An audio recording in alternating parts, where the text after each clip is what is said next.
Olá, está no ar mais um Coletiva, um projeto de extensão da Faculdade de Jornalismo da PUC Campinas. No programa de hoje, vamos receber Casimiro Lopes Moreira, ex-comerciante, fundador e presidente da ONG Grupo da Amizade. Para entrevistar Casimiro, estão presentes os alunos Flávia Zamperlini, Igor Carvalho, Nathalie Pugliese e Andréia Lédio. Miro, em primeiro lugar, eu gostaria de agradecer a sua presença aqui no programa e aproveitar e encaminhar a primeira pergunta. Ok, o prazer é nosso de estar aqui, obrigado por esse espaço. Estamos aí para as perguntas. Miro, você nasceu em Dracena, no estado de São Paulo. Isso. E você mudou para Campinas há cerca de 32 anos. Isso. Por que você se mudou para cá? Bom, eu vim para Campinas porque, na realidade, eu não conhecia o que era uma cidade grande, né? Então eu vim para Campinas. Meus pais ficaram morando lá. E eu fui um garoto de rua até os meus 16 anos, depois que eu passei a ter uma moradia e viver minha vida normal. Aí foi onde que começou toda essa história. E Miro, antes de dedicar-se integralmente ao trabalho na ONG, o senhor era comerciante. E nessa época, em 1996, em uma das lanchonetes que o senhor possuía, o senhor começou a acolher pessoas portadoras do vírus HIV. E isso causou uma hostilização na população do bairro São Gabriel, onde ficava a lanchonete que o senhor era proprietário. Como foi para o senhor lidar com esse preconceito, com essa reação negativa das pessoas em relação aos soros positivos que o senhor acolhia? O preconceito existe até hoje, né? Acho que quando a gente fala que o preconceito está diminuindo, o que está diminuindo é a maneira das pessoas verem a AIDS, tá? Mas o preconceito continua porque nós que vivemos com HIV/AIDS, a gente vive o preconceito 24 horas. Então, na realidade, não é difícil, não é fácil e também não é muito difícil. Acho que o que tem que analisar hoje é as pessoas se identificarem que ela tem um problema de saúde e que ela se tem que ter o tratamento para isso, tá? Para esse problema de saúde que ela tem.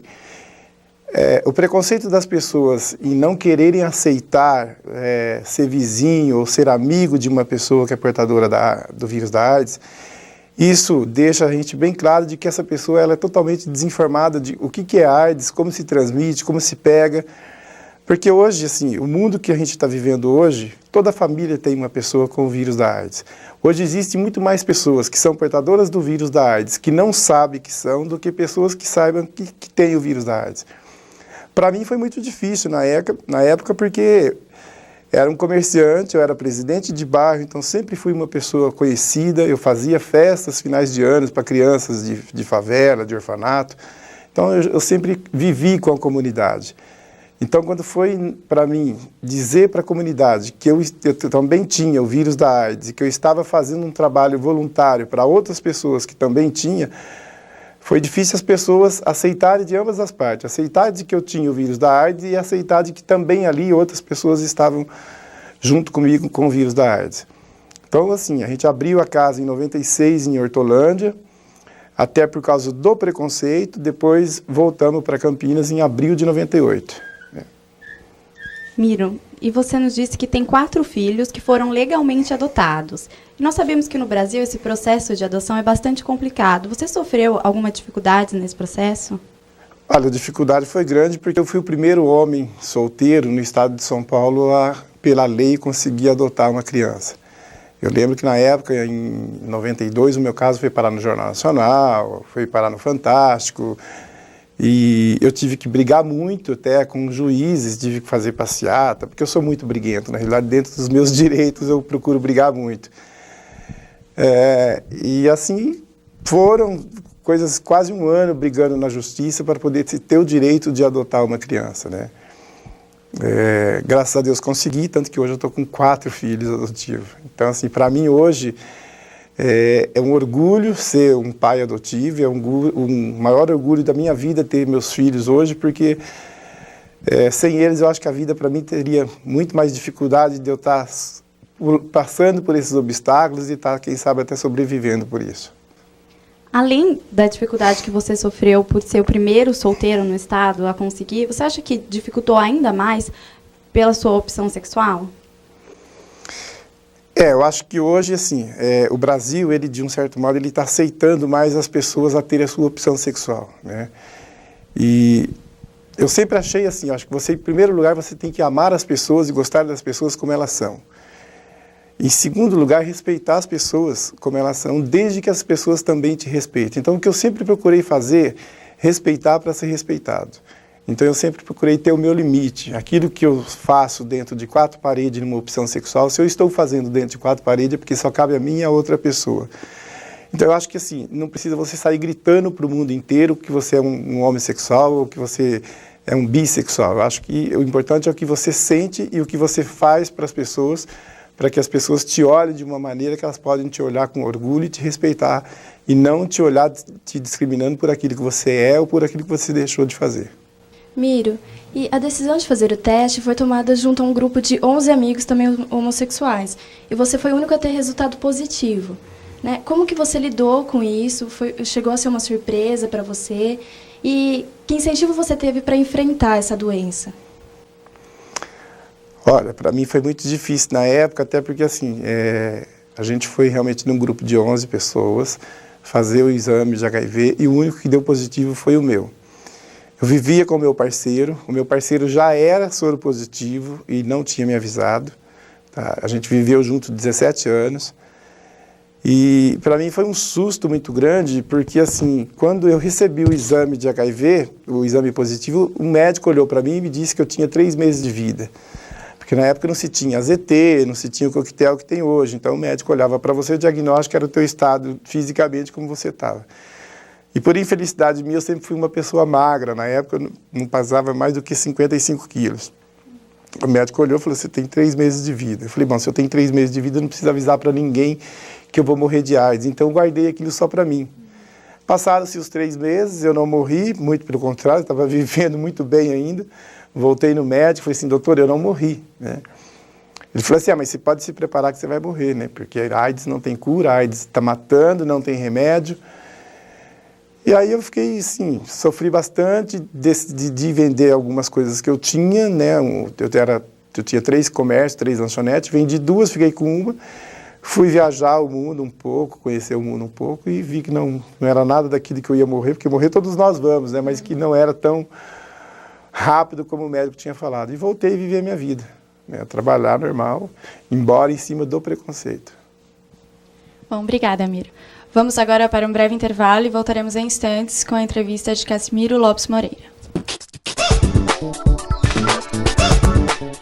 Família é sempre ter com quem contar, é sentir-se protegido, é surpreender-se com um gesto, é estar rodeado de pessoas que te amam, é saber aceitar as diferenças, é poder compartilhar alegrias e tristezas, momentos bons e ruins, e principalmente, nunca estar só.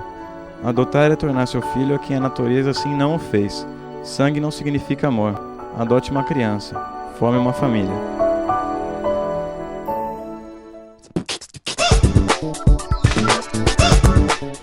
Estamos de volta com o programa Coletiva, que recebe hoje Casimiro Lopes Moreira, fundador e presidente da ONG Grupo da Amizade. Casimiro, você disse que em Dracena, onde você morava, você vivia nas ruas e quando você se mudou para Campinas, os seus pais ficaram em Dracena e você veio sozinha. Por que você saiu de casa, você morava nas ruas e por que você tomou a iniciativa de sair das ruas? É uma história meio longa essa, né? Eu saí da minha casa com 12 anos de idade e na realidade eu vivi na rua, mas não fui em Dracena, eu fui direto para São Paulo. Aí eu fiquei até os 16 anos em São Paulo, foi quando eu vim para Campinas. Viver na rua foi uma opção, até porque eu não tinha onde morar, eu não tinha contatos com parentes ou com amigos. E foi aí que eu passei a ver o outro lado da vida, né? Sofrer a dificuldade de você ter fome e não ter o que comer, ter frio e não ter o que se vestir. E isso tudo terminou numa noite em que eu estava deitado embaixo do viaduto do Chá, em São Paulo, e estava uma lua bonita, e eu olhava para aquela lua e ouvia alguma voz me dizendo que eu precisava mudar para que a minha vida pudesse melhorar também. Então foi aí que eu decidi a procurar um emprego, consegui um emprego na Danone, né? Então foi onde que eu trabalhei de auxiliar de vendas na Danone e fui morar com um amigo meu que também era funcionário da Danone. Dali para cá foi onde que a minha vida começou a mudar e eu fui transferido da Danone para Campinas e vim trabalhar em Campinas e morar em Campinas também. Mas você saiu, os seus pais ficaram em Dracena e você foi para São Paulo e daí que você começou a morar nas ruas? Quando eu saí da minha casa com 12 anos, meus pais continuaram em Dracena e aí eu fiquei até os 18 anos sem dar notícia para meus pais se eu estava vivo, se eu estava morto. Aí eu lembro que a minha mãe todo dia da data que eu tinha sumido, ela mandava rezar uma missa achando que eu estava morto. Mas depois eu apareci. Miro, vamos falar um pouquinho agora sobre a situação da AIDS no geral, no Brasil e em Campinas. Na década de 70, 80, a gente poderia afirmar que a doença era restrita a um grupo de risco, que incluía homossexuais, bissexuais e dependentes químicos que usavam drogas injetáveis. Hoje, a gente sabe que o número de heterossexuais e de mulheres soropositivos vem aumentando muito. Eu ainda posso afirmar que existem grupos de risco ou qualquer pessoa está sujeita a se contaminar com a AIDS? O grupo de risco existe até porque, assim, existem as pessoas que sabem que a AIDS está aí e sabem como se pega e como não se pega e como evitar. E elas não se evitam até, então eles são chamados os grupos de risco. E existe outras pessoas que não são grupo de risco, que são as mulheres, casadas principalmente, né, que o marido, por achar que com ele nunca vai acontecer, então que ele acaba tendo uma relação fora do casamento e levando o vírus para dentro de casa. Mas hoje conhecido como grupo de risco específico para a AIDS não existe. O que existe hoje é assim, basta você estar vivo e não se prevenir. Né? Porque é o que a gente sempre diz. Infelizmente hoje o ser humano ele acha que com ele nunca vai acontecer. Então enquanto acontece com o vizinho, enquanto acontece com o amigo de escola, com o amigo de trabalho, tudo bem, não é na minha casa, não é na minha família. Né? E outra, eu sei com quem eu saio, eu só procuro sair com mulher bonita, mulher gorda, mulheres que são conhecidas, então essas não têm o vírus da AIDS, quer dizer, na minha cabeça essas não têm. A mesma coisa quando a gente faz um trabalho de palestra, então a gente pergunta nas escolas para adolescente hoje, o que você faz para evitar o vírus da AIDS? Eu só transo com meu namorado. Aí você pergunta, quantos namorados você tem por ano? Ela fala, em média de 3, 4 namorados. Então, quer dizer, foram 3 ou 4 relacionamentos diferentes que ela teve dentro de um ano. Será que esses 4 namorados se preveniram lá fora, se cuidaram? Será que ela já não está contaminada e está contaminando os outros namorados também? Então, hoje, aquela dificuldade que a pessoa também tem de fazer o exame de HIV, porque o difícil não é você fazer o exame, não é você ir lá colher o sangue e fazer, o difícil é você ir pegar o resultado, né? Então, a AIDS hoje ainda está naquele sistema assim. Hoje nós sabemos que são um homem e uma mulher, tá? E as mulheres estão ultrapassando já os homens em contaminação. Até porque, assim, eu não vou chegar para o meu marido e pedir que ele use camisinha porque ele vai achar que eu estou traindo ele, né? E o marido vice-versa. Então, hoje o que a gente está tentando fazer é criar um programa de conscientização de que as pessoas tentam buscar novas maneiras de relacionamento sexual, onde a camisinha entra junto nessa história. Miro, nós sabemos que a Secretaria de Saúde vem tentando de diversas formas dar apoio ao soro positivo. Você acha que esse apoio é suficiente? Olha, eu não acredito que ele seja suficiente ainda não. Falta muita coisa para chegar hoje para as pessoas que terem o vírus da AIDS estar recebendo um apoio legal mesmo. Eu acho que assim, a primeira coisa que deve acontecer é deixar que as pessoas que têm o vírus da AIDS vivam normalmente, aceitar que elas vivem normalmente como qualquer uma outra pessoa. Eu não me sinto hoje nem um pouco diferente de ninguém que tem ou que não tem o vírus da AIDS. Eu me sinto tão importante para trabalhar, para viver, como qualquer uma outra pessoa. É difícil para nós hoje saber quando você vai fazer uma ficha de serviço, de emprego. Algumas empresas hoje, elas fazem o exame de HIV sem que a pessoa fique sabendo. Aí você pode fazer 1000 testes lá, você pode passar em primeiro lugar e você vê que você não é admitido porque, ninguém fala por quê. Mas mal sabe que foi feito um exame de HIV escondido por trás disso que provou que você é soro positivo e que você não pode trabalhar. Se fosse assim, a gente não estaria trabalhando nas ONGs, né? A gente teria que deitar numa cama e falar, olha, eu tenho AIDS, então eu tenho que fazer tudo por mim, eu não posso trabalhar. Miro, e a probabilidade de se morrer pela doença da AIDS diminuiu. Você acha que o medo de pegar AIDS também diminuiu? Bastante. Até porque hoje, assim, as pessoas ainda têm... As pessoas que não se previnem, que não têm medo, né, da AIDS, vê aquela coisa assim, se eu pegar, tem o coquetel. Poxa, o cara está aí há 14 anos, está bem de saúde, toma o coquetel, então eu não preciso me preocupar, porque se eu me contaminar, eu tomo o coquetel. E o medo de morrer também, não o medo de morrer, a morte por AIDS caiu muito, graças a Deus, né? Senão não vamos morrer de AIDS. E, Miro, a gente sabe que na nossa sociedade ainda existe muito preconceito contra diversas coisas.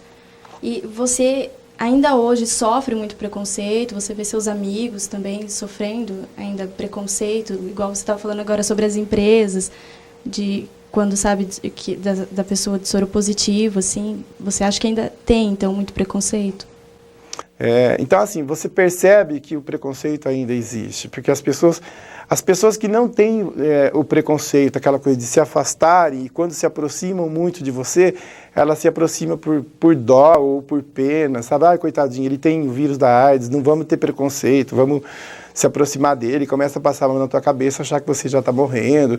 E o que é muito engraçado, né? Até amigos meus mesmo, quando eu passo muito tempo sem ver, quando você encontra, oi, nossa, mas você está bem, né? Eu falei, mas por que eu teria que estar mal? Né? Então, assim, você vê que a pessoa, sem que ela perceba, ela acaba te perguntando uma coisa em cima do preconceito. Né? Mas não é fácil, não.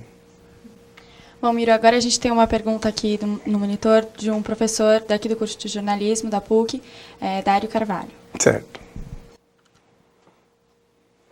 Em primeiro lugar, parabéns pela sua história de vida e o seu trabalho. O que eu gostaria de saber de você é o seguinte, até em virtude do Viagra e das pessoas mais idosas estarem retomando a sua vida sexual, a AIDS está aumentando cada vez mais entre as pessoas maiores de 40 até pessoas de 60, 70 anos.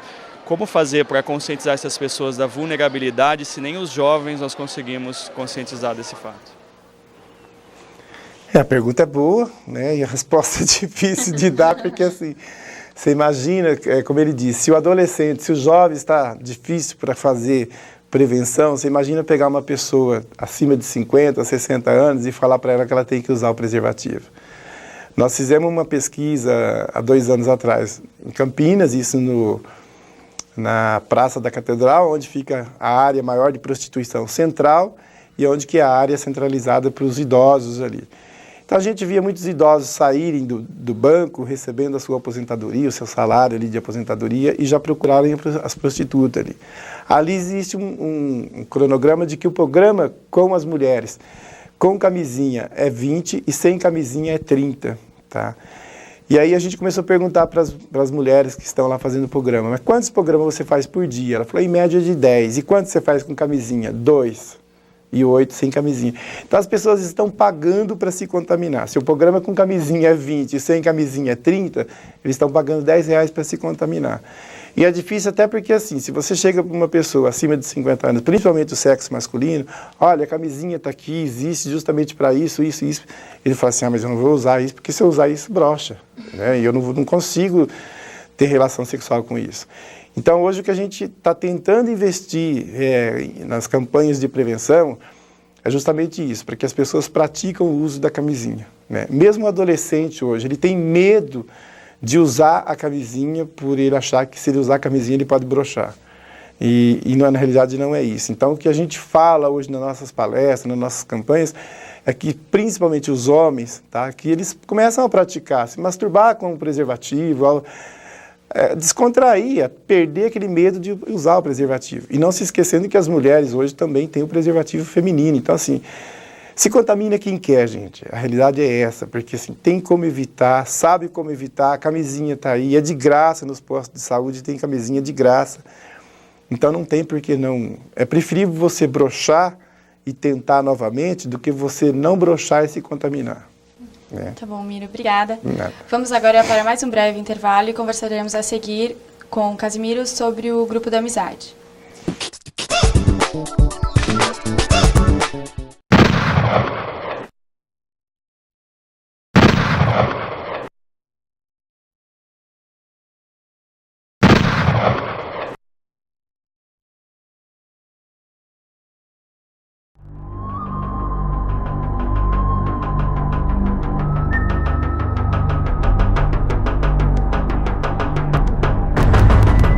Campanha do Desarmamento, uma iniciativa do governo do estado de São Paulo. Estamos de volta com o programa Coletiva, que recebe hoje Casimiro Lopes Moreira, fundador e presidente da ONG Grupo da Amizade. Miro, você fundou e hoje é presidente da ONG Grupo da Amizade. E como surgiu a necessidade, a ideia de você montar a ONG? Bom, a ideia surgiu em agosto de 95, de 96, nós ficamos com falta de medicamentos em Campinas. Falta assim, não existia meios de você tomar o coquetel. Então, quem tomava o coquetel era quem comprava, quem tinha uma situação financeira que podia bancar. E eu, na época, eu bancava, ficava em torno de R$ 2.500 a R$ 3.000 por mês o custo do coquetel. Então, era muito difícil, porque você tinha que fazer o depósito numa conta bancária lá para os Estados Unidos, passar o fax comprovando que você fez o depósito, depois você ia até o aeroporto de Congonhas para você retirar o medicamento. Então, até lá você ficava sem o coquetel. E aí a gente começou a ver que muitas pessoas estavam morrendo, até porque mesmo ela tendo condições de comprar o medicamento, mas o tempo em que demorava para chegar o medicamento, ela acabava morrendo. Então nós fizemos assim, nós juntamos na época acho que 50 ou 60 pessoas que eram portadoras do vírus, que na época ninguém falava portadoras do vírus, né? Falava as pessoas aidéticas, as pessoas com AIDS. E aí nós juntamos na porta da prefeitura e fizemos um barulho lá na porta da prefeitura, ficamos uma noite e um dia, metade do outro dia, para reivindicar os nossos direitos ao tratamento do coquetel. E ali foi a primeira vitória nossa, que a partir dali Campinas foi a segunda cidade, que a primeira foi Santos, Campinas passou a ser a segunda cidade que dava direito ao portador de HIV a ter direito a acesso gratuito ao coquetel. Nesse barulho, nesse acampamento que a gente fez na prefeitura, a gente começou a conversar com pessoas que tinham o vírus da AIDS e via assim, olha, eu não posso ficar em casa porque a minha família não aceita porque eu tenho o vírus da AIDS. Eu conheço 2 pessoas que também não podem ficar e assim, a casa de apoio que existia era uma única em Campinas, que era a Esperança e Vida, lotada, não se cabia mais ninguém. E aí falamos assim, olha, que tal a gente montar uma casa de apoio para pessoas que têm o vírus da AIDS, que vivem com o vírus da AIDS, a gente juntar todo mundo e montar essa casa. Mas ninguém tinha assim peito, ou ninguém tinha aquela coisa assim, então vamos partir para isso. Aí eu sentei ouvindo, falei, então tá, vamos montar uma casa? Vamos. Então dali partiu a ideia de montar uma casa. Alugamos várias casas em Campinas. Quando as pessoas sabiam que era para isso, as pessoas chegavam para a gente e falavam, não podemos aceitar, porque depois eu não vou conseguir alugar essa casa. Alugamos uma casa no Taquaral, ali veio o abaixo-assinado, tinha assinatura até de juiz para que a gente não abrisse uma ONG ali. Aí um amigo meu tinha uma casa em Hortolândia, ele cedeu essa casa para a gente foi para Hortolândia, ficamos lá de outubro de 96 até abril de 98. E aí eu tinha um comércio que já estava fechado pelo preconceito, né? Fechado em Campinas, parado. Então, um belo dia, eu falei, gente, a gente está aqui em Hortolândia, você pede a ambulância de Hortolândia para levar o paciente para Campinas, não vai porque é outro município, de Campinas para ir buscar em Hortolândia não vai porque era outro município. Eu já não aguentava mais, porque eu já tinha acabado 2 carros com essa história de ficar para lá, para cá. Aí até que um dia a gente acabou decidindo vim para Campinas. Aí viemos para Campinas, montamos a ONG com toda a dificuldade, porque chovia, então não tinha assim, um refeitório. Mas devagarzinho a gente foi conseguindo montar, então hoje a gente está instalado no Jardim São Gabriel, muito bem instalado. Não pagamos aluguel, né? E quebramos um pouco aquela coisa do preconceito com os vizinhos também. Miro, na ONG Grupo da Amizade, você acolhe 30 homens soropositivos. Como que a ONG funciona? E todos lá trabalham? Não, na realidade, hoje lá eles trabalham, mas dentro da própria ONG. Eles trabalham de que sistema? Para manter a ONG organizada, limpa. Então, toda a parte de limpeza, de organização, são eles que fazem. E aí tem também o trabalho de artesanato, que eles acabam desenvolvendo um trabalho de artesanato dentro da ONG. A ONG hoje, ela acolhe pessoas do sexo masculino, que hoje tem capacidade para 30, né? Isso sempre com os 30 lá dentro, porque o difícil é você ter menos de 30, que você pode ter mais de 30. E fora esse trabalho de atendimento de moradia, a gente dá atendimento a mais 180 famílias, que são famílias que têm um portador do vírus, e a gente acaba dando uma assistência para ele. O que é essa assistência que a gente dá? É um apoio jurídico, apoio social, apoio psicológico, é uma cesta básica, é uma doação de roupas, doação de calçado, algum medicamento que esse paciente precise, que ele não tenha condições, a gente acaba comprando para ele esse medicamento, buscando meios de doação para comprar esse medicamento para ele. E até assim, a gente acaba trazendo esse paciente muitas vezes para ele passar o dia na ONG e à noite ele retorna para casa. E a gente acaba dando uma estrutura para essa família, ensinando alguém dessa família a como lidar com uma pessoa que tem o vírus da AIDS em casa, para que se amanhã essa pessoa venha ficar doente, ele ter alguém que possa cuidar dele dentro da sua casa. Então é esse trabalho de assistência que a gente tem. Miro, você acolhe os homens e dá assistência a mulheres e crianças. Por que só homens? Quando se fala mulher e homem junto, é difícil porque assim, não tem como você evitar um relacionamento sexual numa ONG onde você coloca 30 homens e 30 mulheres. Então fica difícil para você trabalhar junto. Então nós optamos hoje por acolher só homens.